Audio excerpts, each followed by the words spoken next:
Ertugrul کے جان بازوں کی کہانی کا آغاز اس وقت سے ہوتا ہے جب کائی قبیلہ ایک نازک دور سے گزر رہا تھا۔ ارطغرل غازی بوڑھا ہو چکا تھا، اس کی سانسیں کمزور پڑ گئی تھیں، مگر اس کی نگاہیں ابھی بھی فولاد کی مانند سخت تھیں۔ سلطنت دشمنوں سے گھری ہوئی تھی، ایک طرف منگولوں کا قہر، دوسری طرف صلیبیوں کی چالاکیاں اور تیسری طرف اندر کے غدار۔ ایک رات کائی قبیلے کے خیموں پر خاموشی چھائی ہوئی تھی، چراغ مدھم جل رہے تھے۔ ارطغرل اپنے خیمے میں تکیے سے ٹیک لگائے بیٹھا تھا۔ اس نے آسمان کی طرف دیکھا اور آہستہ سے کہا، یا اللہ، اگر میری تلوار کمزور ہو گئی ہے تو میرے ساتھیوں کو فولاد بنا دے۔ اسی رات ترگت الف واپس لوٹا۔ برسوں سے وہ دشمنوں کی سرحدوں پر لڑتا رہا تھا۔ اس کے لباس پر خون کے دھبے تھے، مگر چہرے پر وفا کی روشنی تھی۔ قبیلے میں اس کی آمد پر طبل بجا، مگر خود ترگت خاموش رہا۔ وہ سیدھا ارطغرل کے خیمے میں داخل ہوا اور اس کے قدموں میں بیٹھ گیا۔ سردار، میں حاضر ہوں، حکم دیں، چاہے جان لینی ہو یا دینی ہو۔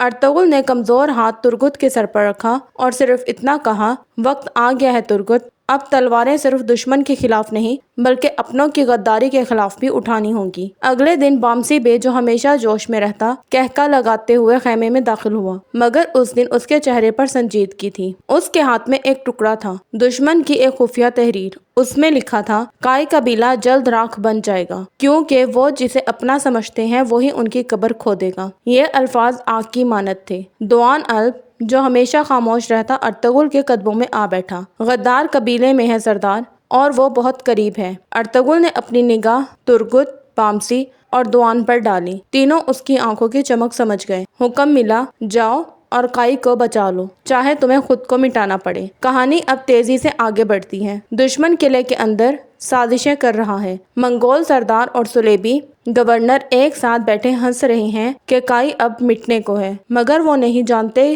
کہ ارطغرل کے وفادار ابھی زندہ ہیں۔ ترگت اپنی کلہاڑی کو تیز کرتا ہے اور رات کے اندھیرے میں نکل پڑتا ہے۔ بامسی، جو کبھی ہنستا تھا، اب زنجیروں کے پیچھے دشمنوں کے خیمے میں قیدی بنا ہوا ہے، مگر اس کی آنکھوں میں بجلیاں ہیں۔ دوان دشمن کا لباس پہن کر قلعے کے اندر داخل ہو چکا ہے، ہر ایک راز کو نوٹ کر رہا ہے۔ جب دشمن حملہ کرتا ہے تو ارطغرل خود اپنے خیمے سے نکلتا ہے۔ بڑھاپا اس کے قدموں کو روکتا ہے، مگر اس کی تلوار میں ابھی بھی بجلی ہے۔ وہ ایک ہی وار سے دشمن کے گھوڑے کو گرا دیتا ہے۔ ترگت قلعے کی دیوار توڑتا ہے، بامسی زنجیروں کو توڑتا ہے اور 20 سپاہیوں کو تنہا ختم کر دیتا ہے۔ دوان، دشمن کا سردار، خفیہ دروازے پر مار گراتا ہے۔ خیمے میں سب لوگ یہی سمجھتے ہیں کہ ارطغرل شہید ہو چکا ہے۔ قبیلے میں سناٹا چھا جاتا ہے، مگر پھر جب دشمن کا غدار قبیلے کے بیچ پیش کیا جاتا ہے، اچانک ایک ہلکی سی آواز آتی ہے، رکو! سب چونک جاتے ہیں، پردہ ہٹتا ہے۔ ارطغرل غازی زندہ کھڑا ہے، تلوار تھامے۔ اس کے ساتھ ترگت، بامسی اور دوان کھڑے ہوتے ہیں۔ ارطغرل کہتا ہے، ہم صرف قبیلہ نہیں، ہم حق کی تلوار ہیں،